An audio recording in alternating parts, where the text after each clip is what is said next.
एक बार एक गुरु और उनका चेला एक गांव से दूसरे गांव भ्रमण कर रहे थे। उनका खुद का कोई आश्रम जैसे कुछ नहीं था। वो अलग अलग गांवों में भ्रमण करते करते ही अपने चेले को कुछ सुंदर सुंदर ज्ञान देते थे। ऐसे ही एक बार वो एक गांव से दूसरी गांव की ओर प्रस्थान कर रहे थे, रास्ते से चले जा रहे थे। उसी समय उनके सामने से एक महावत अपने हाथी को लेकर सामने से आ रहा था और उनको क्रॉस करके गया।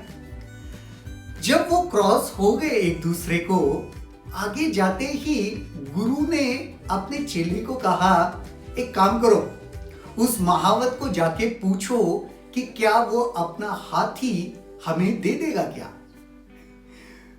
चेला जो था उसने कहा, क्या हाथी दे देगा क्या? गुरु ने कहा, हाँ तुमने ठीक सुना, उस महावत से जाके पूछो क्या वो अपना हाथी हमें दान में दे देगा क्या। शिष्य को बड़ा आश्चर्य लगा। शिष्य ने कहा, गुरुजी ये आप क्या कह रहे हो?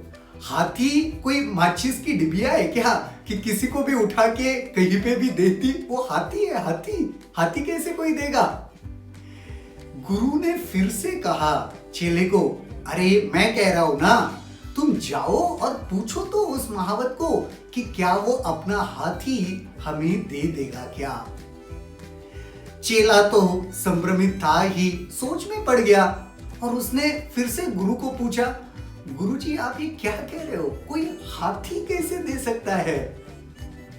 गुरु ने उस पर कहा, अरे बाबा जाकर पूछो तो, अगर मिला तो हाथी मिल जाएगा, वरना वैसे भी हमारे पास तो हाथी है ही नहीं।